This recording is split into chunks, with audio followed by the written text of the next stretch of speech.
พากันลองย้อนอันนี้ลงก่อนแล้วก็สิลองปั๊มน้ำเบิ่งว่ามันจะได้หลายบ่เพราะว่าที่ผ่านมาเขาปั๊มเราแห้งน้ำบ่พอใช้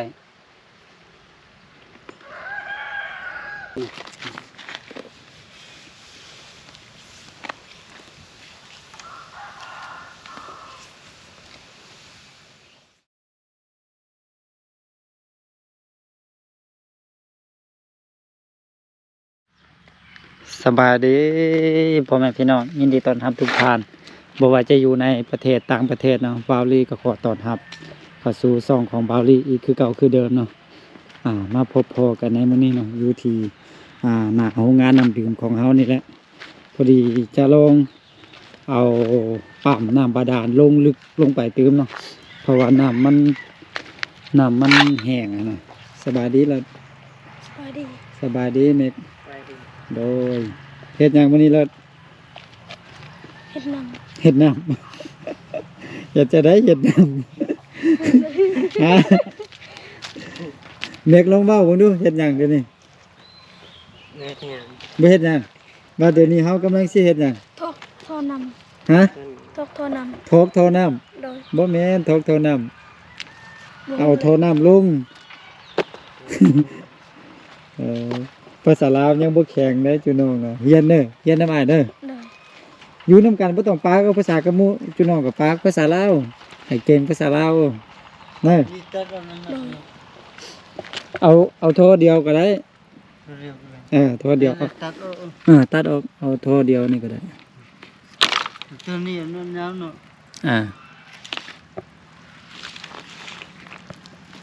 เดี๋ยวเราจะได้ถอดตัวนี้ก่อน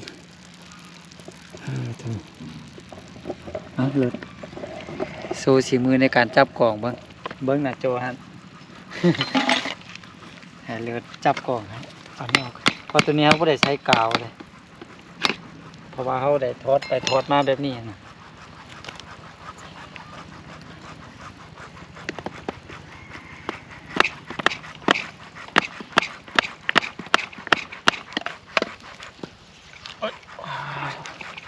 ขนาดไม่ใช้กาวด้วย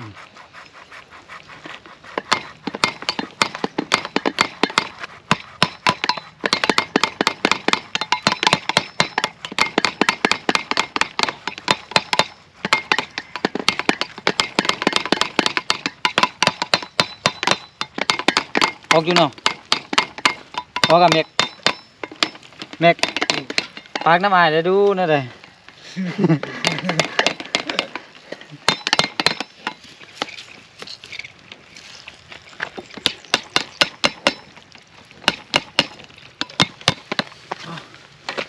จะได้เน่นแทะธรรมดาได้ไหมยกขึ้นมันยกขึ้นเลยนี่เดี๋ยวไม่ต้องยกไรให้มันซีๆบนห้าวเดียวผ่อนลงเลยนี่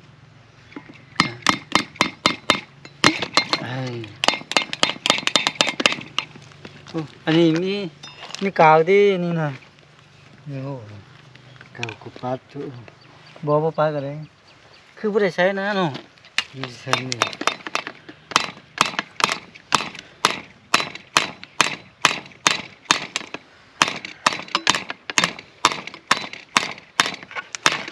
โอ้แน่นเป็นคนเลยนี่เลย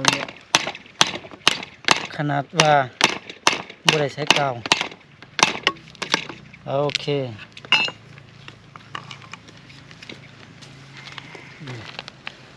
ใส่ขอต่อลงไปก่อน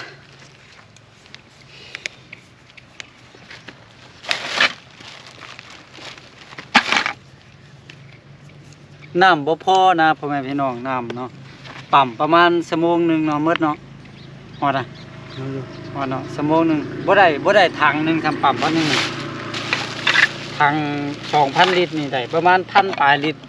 เกือบ 2,000แล้วก็น้ำก็มืด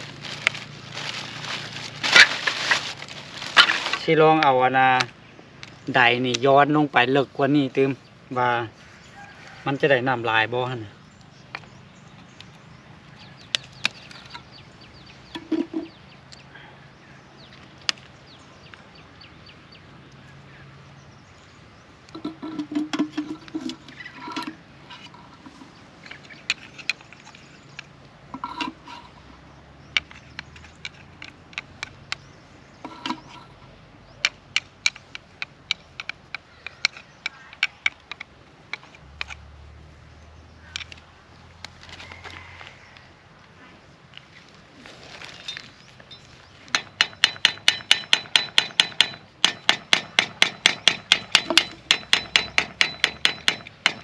จับ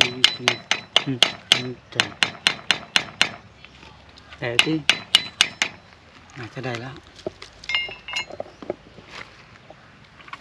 มันตัวอะไรตัวเนี้ย ตรงนี้ถ้าเก่ามันเป็น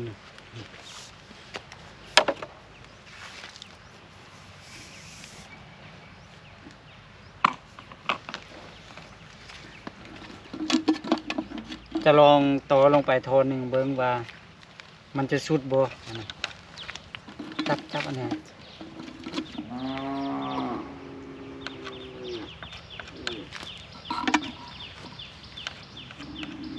ถ้าน้ำลายนี่ก็เฮากับเจ้าแห้งผลิตน้ำพ่อแม่พี่น้องเฮากับทรงได้หลายอะนะน้ำน้อยมันก็บ่พอทรงต่ำหมดอ่ะ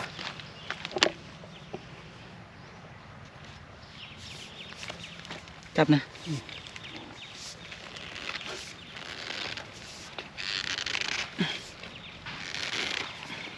แล้วก็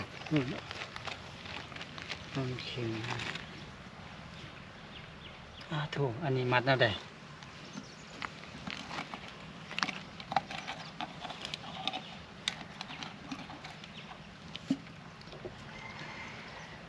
ถ้าว่าเขาย้อนลงไปปั๊มยังแห้งอยู่กับแม่นแสดงว่าน้ำมันบ่พอเนาะสิเฮ็ดแนวใด โจไม้เถอะ เจาะไหมบ่มีเงินเถื่อ ขึ้นหมดขึ้นเอาขึ้นไป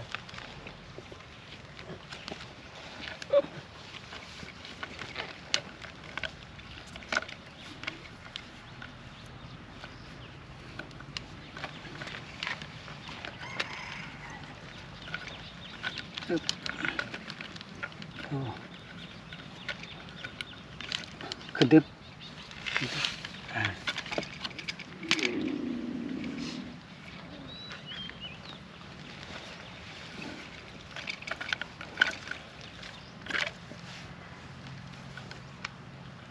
โอ้สายนี่เป็นสายเล็กเลยเนาะ เทริกุ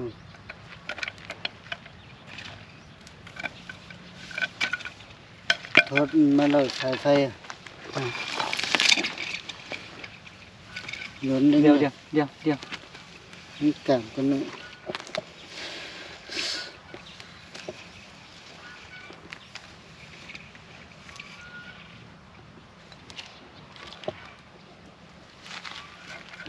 แล้วเอาเม็กน้องไม้ตัวนี้ไปแกะออกแล้วก็ไม้ไป โยนมาแล้วใส่ไฟ ซ้ำนี่แล้วแต่ละก็ซ้ำนี่ เทงด้วย บุเดียวถาเมกบุเดียว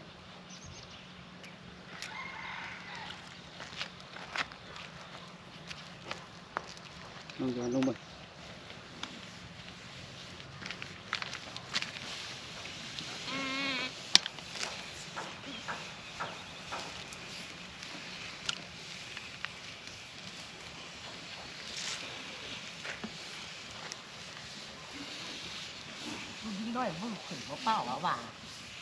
บูฮูก็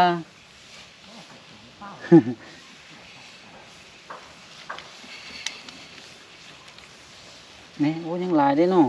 เนี่ย ตัวที่มา แห้งอ่ะน้ำมา ฮะ น้ำได้ไม่แห้งอ่ะ แห้งโอ้ ตัวเต็มกุโต เดี๋ยวนี้กำลังต่อโทรลูกมันตัวที่เนาะมันยังลึกอยู่นี่เขาเอาเตือนโพดเนาะจับอันนี้ จำนั่นนี่ น้ำยังเลิกอยู่พ่อแม่พี่น้องเพราะว่าเฮา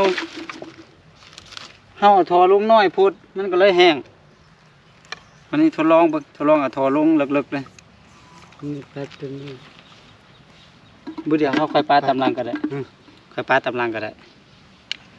ทางหนึงกันเข้าแล้วมันน่ะ ตัวนี้เขา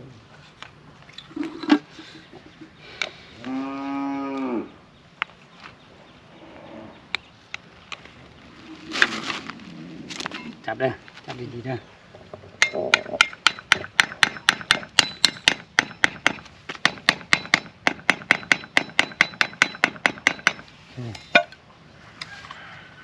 สายไฟได้แล้วมีสายไฟบดลักเขาเนาะ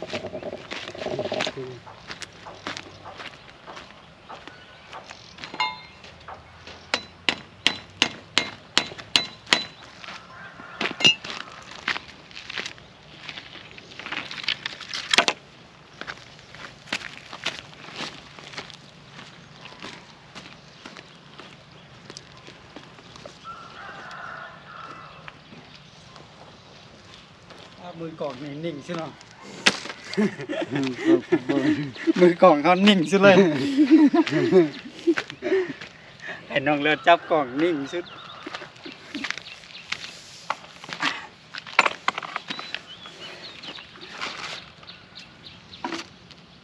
Pat kun nang sambay di. Pat pun kun nang sambay na. บ่เขาบ่ฮู้ว่าสิได้ปาน Di pat oh. Sumpu kau. Teheng na.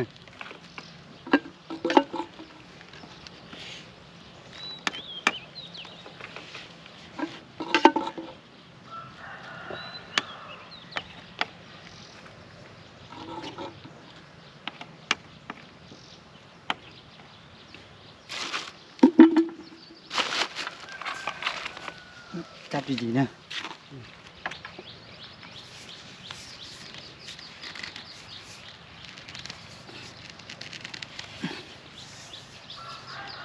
โอเคถาบดนึงถ้ามันแห้งแล้วก็ย้อนลงสายไฟนี่โตไม้เนาะ Puto na. น่าจะได้โตไม้ Ito.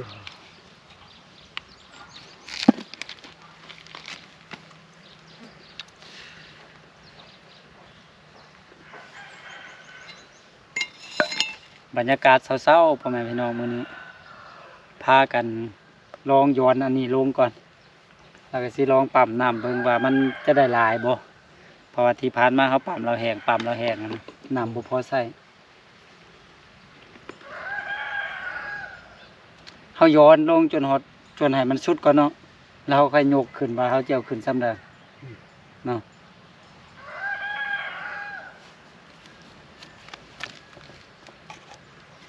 ตัวนี้นี่ท่ากาวบ่ท่าเนาะท่าออกยากเนาะ Mujak. เห็นนั้นนี่เอาก็ได้คือกัน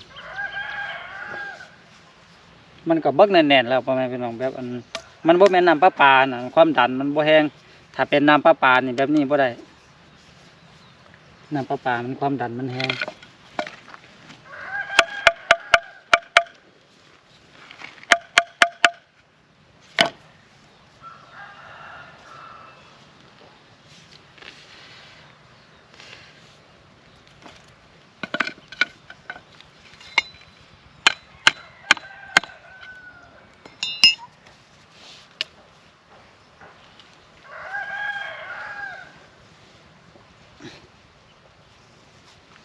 นั่นแหละกัน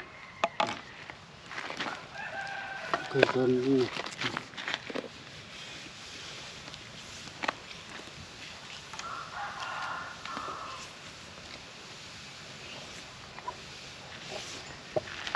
โอ้สายไฟเฮา Sa fa. จับก่อนจับอันนี้ไปพูดสายไฟก่อน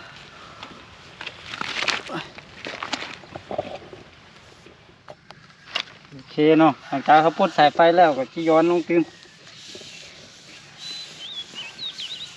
นู้ยังเบิ่งละลายเนาะ Nda. Mat deh, mat to sini. Mencet deh. Mati. เบิ่งลองปล่อยลงดูว่ามันสุดบ่ปล่อยเล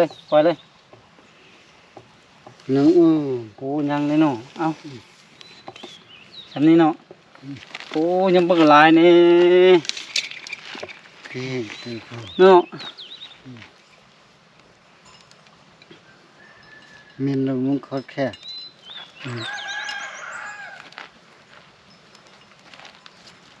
เอานี่ใส่ก่อนเนาะ ใส่แล้วก็มัดเอาใส่เล็กกันน้ำตาลเดี๋ยวตัดอันนี้ก่อน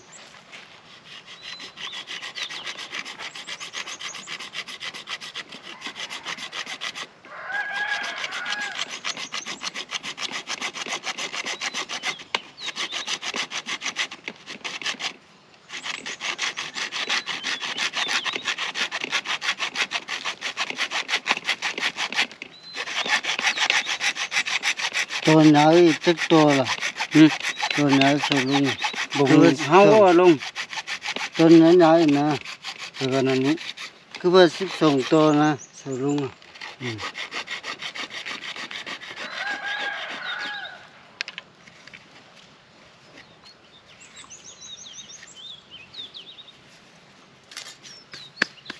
เอานี่ใส่กันนะ อืมอืมใช่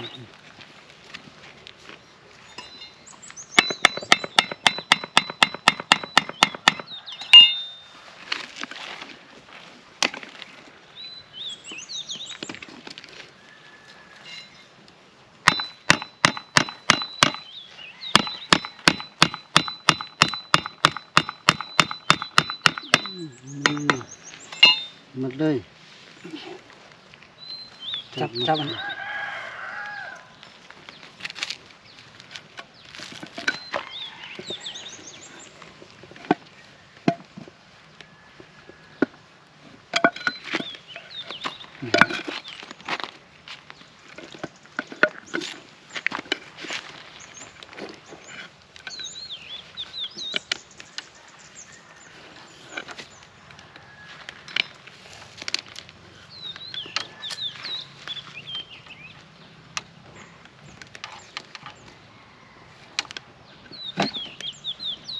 ไป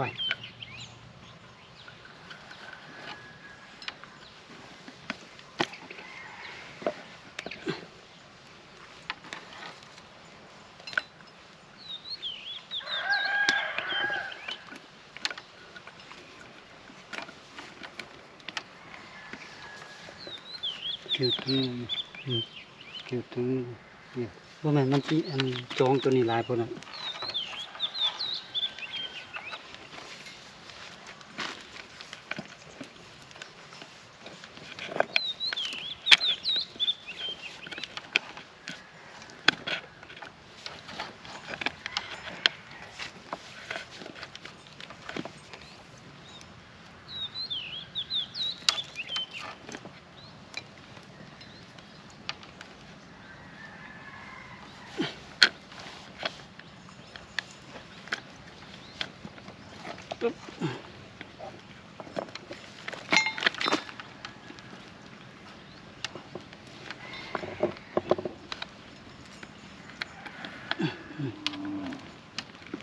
น่าจะโอเค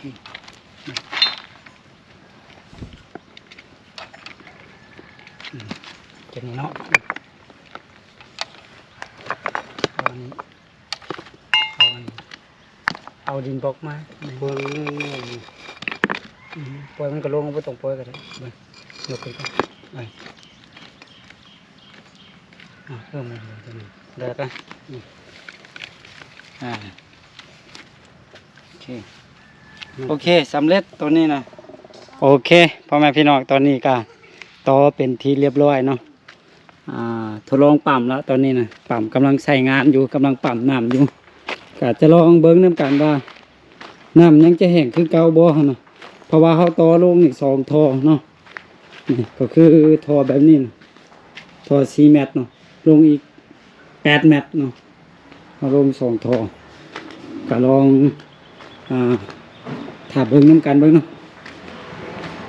เดี๋ยวบาลีจะขึ้นไปเบิ้งน้ำอยู่เทิงเบิ้งเนาะว่ามันจะออกหลายออกน้อยซ้ำใดอะนะออกหลายนี่ออกหลายพ่อแม่พี่น้องแต่ว่ามันแห้งนะสุดที่แล้วนี่แต่เท่านี้น่าจะบ่แห้งละเพราะว่าเขาเอาใดลงแต่ก็บ่แน่ใจแต่ว่าลองเบิ้งน้ำกันเบิ้งเนาะนี่น้ำปริมาณน้ำนี่มือเต็มไปเห็นมือแห้ง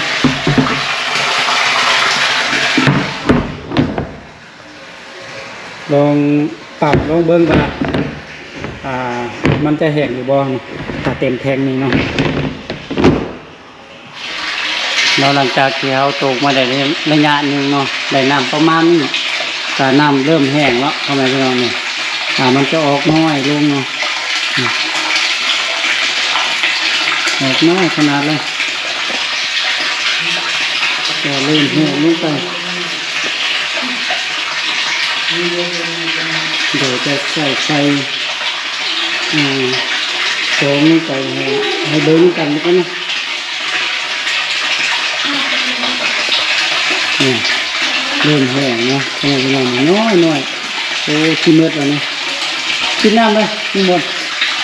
น้ำมืดพอพี่น้องได้น้ำประมาณนี้เอาต่อพันหนึ่งได้น้ำประมาณนี้ก็ปิดไว้เนาะได้ซ้ำนี้นะแห้งพ่อแม่พี่น้องน้ำเนาะ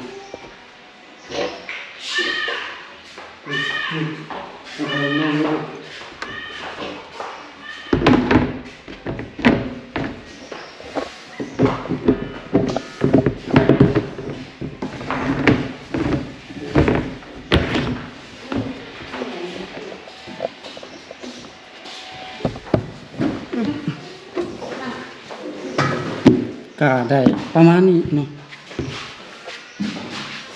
อันนี้เป็นแทง 2,000 ลิตรได้น้ำประมาณนี้บ่เต็มแทงเนาะพอให้น้องปั๊มเท่านึงกาเท้าไปกันตองผ่านการกันตองมืดก็ได้น้ำครึ่งนึงเนาะก็จะได้อยู่ประมาณนี้มันได้น้อยเนาะบ่พอบรรจุเนาะก็โอเคพ่อแม่พี่น้องหลังจากที่เขาพาน้องๆเนาะทั้งน้องเลือดน้องเม็กเนาะพากันเฮ็ดเวียกจนแรงพ่อแม่พี่น้องบาลีก็หาก็กลับมาแล้วก็หาก็อาบน้ำแล้วเนาะก็มาเห็นคอมเมนต์เนาะอยู่ในคลิปที่เอาลงไปเมื่อวานนี้ก็คือคลิปน้องเม็กมาขอเฮ็ดเวียกน้ำนะก็มีหลายทานที่คอมเมนต์หรือว่าทักเข้ามาหาบาวดีเนาะก็คือเพิ่นแนะนำเฮาพ่อแม่พี่น้องให้เฮาเจาะบ่อบาดาลเพิ่มเนาะเพราะว่าในคลิปนั้นเฮาว่าน้ำบาดาลเฮามันบ่เพียงพอต่อการผลิตนั่นน่ะก็ตามที่เฮาทดสอบเบิ่งพ่อแม่พี่น้องแทง 2,000 ลิตรน่ะเฮาปั๊มขึ้นมาได้ประมาณ 1,000 ปลายลิตรเนาะแล้วก็น้ำก็หมดเฮาก็ได้พักก่อนแล้วก็อีกประมาณ2ชั่วโมงจึงปั๊มขึ้นมาอีกนะก็มันได้ใช้น้ำลายอีหลีพ่อแม่พี่น้องเนาะเพราะว่าบ่อบาดาลที่เฮาเจาะไปในสุดนี้หั่นความลึกมันอยู่ที่50 เมตรเนาะราคาเจาะก็อยู่ที่ 35,000 บาทเนาะก็แพงพ่อแม่พี่น้องเจาะบาดาลอยู่เขตบาวลีเนาะคือดังที่เฮาเคยได้สอบถามแล้วก็มีผู้ใหญ่ใจบุญสอบถามเข้ามาเนาะว่าให้เฮาไปสอบถามเบิ่งบ่อนเจาะน้ำเพื่อว่าเพิ่นอยากเจาะน้ำให้กับครอบครัวที่ทุกอย่างนะเฮาไปถามก็บ่ลดเนาะพ่อแม่พี่น้องอย่างต่ำสุดๆก็คือ 35,000 บาทเนาะตัวต่ำที่สุดเลยเนาะก็มีหลายท่านที่แนะนำกันเข้ามาก็คืออยากให้บาวลีเจาะบาดาลเพิ่มอีก2บ่อ1 2บ่อนะ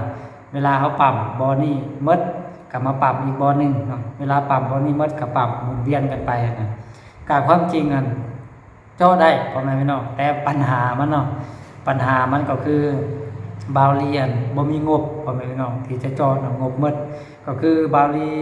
กับผู้ใหญ่ใจบุญทุ่มเทในการเฮ็ดโรงงานน้ำดื่มมันถูกหมดไปหลายพอสมควรก็ดีแต่ผู้ใหญ่ใจบุญเพิ่นก็ช่วยมาเนาะบาวลีก็เก็บนี่จับหันไซเนาะเคาะขอนไซน่ะเพราะว่าเบิ่งเห็นความสำคัญของมันเนาะมันสำคัญพ่อแม่พี่น้องนำกินเนาะตามที่เขากินนะบ่ว่าจะเป็นเด็กน้อยผู้เฒ่าผู้แก่คนเจ็บคนป่วยอีหยังก็กินได้หมดนั่นน่ะบาวลีก็เลยว่าอยากเฮ็ดโรงงานน้ำดื่มเนาะก็ใส่บ่พอได้ก็ยืมเงินพ่อแม่พี่น้องพ่อแม่ของบาวลีเนาะแล้วก็พี่น้องอ้ายเอื้อยบ่จังซี่เนาะยืมน้ำหลายคนเพราะบาวลีก็บ่มีแต่ว่าก็โชคดีที่ว่ามีผู้ใหญ่ใจบุญก็คือแม่ฮักทางประเทศไทยเพิ่นซัพพอร์ตมาเนาะแล้วก็มีทั้งพ่อแม่แล้วก็มีทั้งอ้ายเอื้อยน้องทุกคนที่อยู่อ้อมข้างบาวลีน่ะเพิ่นก็ช่วยบาวลีเนาะบาวลีก็ได้ยืมเพิ่นพ่อแม่พี่น้องเนาะยืมหั่นล่ะเนาะถ้าเฮาสอบได้5,000เฮาก็คอยทยอยส่งเพิ่นเนาะแต่ในตอนนี้ก็คือโอกาสของบาวลีมันมาฮอดแล้วพ่อแม่พี่น้องก็คือสามารถจำหน่ายน้ำดื่มทั่วเมืองเนาะทั่วเมืองของบาวลีก็เป็นเมืองใหญ่พอสมควรเลยเนาะเฉพาะบาวลีจำหน่ายเฉพาะบ้านบาวลีนี่เนาะบ้านกรุงลาดบ้านกรุงลาดเนี่ยอยู่นี่ก็มื้อนึงเนาะถ้าหากว่าออกไปขายก็ได้ขายอยู่ประมาณ80ตุกเนาะ ถ้าหากว่าทั่วเมืองอีกเนาะมันก็กว้างพอสมควรน่ะเพราะฉะนั้นน้ำที่เฮาจะผลิตอันมันบ่เพียงพอเนาะบาวลีก็ยังตันอยู่พ่อแม่พี่น้องเนาะว่าจะเฮ็ดแนวใดน่ะจะเฮ็ดสองทางใดเนาะจะพาน้องๆขายน้ำได้บ่น่ะน้องเลือดน้องเมฆเนาะเพราะว่าถ้าหากว่าเฮาขายน้ำได้น้อยเนาะเฮาก็จะมีกำไรน้อยเนาะถ้าว่าได้ขายน้ำลายก็พอจะมีกำไรหลายเด้ก็จะมีเงินบิดแบงให้กับน้องทั้งสองคนพอจุนเจือครอบครัวเนาะก็ค่อยเฮ็ดค่อยไปพ่อแม่พี่น้องตอนนี้เนาะมีแต่ว่าพยายามตื่นตอนดึกพ่อแม่พี่น้องสมมุติว่าตอนดึกเนาะตีหนึ่งเนาะ1 ทุ่มจังซี่เนาะ1 ทุ่มมาปรับใส่ประมาณ2 ทุ่ม3 ทุ่มก็เช้าแล้วก็ตื่นมาอีกเทื่อนึงก็ประมาณตี 1เนาะแล้วก็มาปรับใส่ประมาณตี 3เนาะก็ปิดแล้วก็ประมาณ5 โมงเช้าจังซี่เนาะตื่นแบบตอนคืนเฮาต้องตื่นมาเปิดน้ำนะตื่นเปิดน้ำให้มันเต็มถังไปนะแล้วตอนสวยเฮาก็ผลิตแล้วก็น้ำที่เฮาปั๊มขึ้นมาเนาะพ่อแม่พี่น้องก็สมมุติว่าได้ 2,000 ลิตรเนาะเวลาการตองผ่านการกันตองก็คือทิ่มไป 1,000 ลิตร1,000 ลิตรเฮาจึงได้มาบรรจุใส่กระตุกเนาะก็จะมาประมาณนี้พ่อแม่พี่น้องก็ขอบอกขอบใจทุกท่านที่เป็นห่วงเป็นใยเนาะทางบาวลีแล้วก็ทางน้องๆขอให้ทุกท่านจงอยู่ดีมีแรงอยู่ดีมีสุขร่ำรวยสุขภาพร่ำรวยเงินทองสำหรับคลิปนี้บาวลีขอตัวลาไปก่อนแล้วพบกันใหม่ในคลิปต่อไปเนาะสบายดี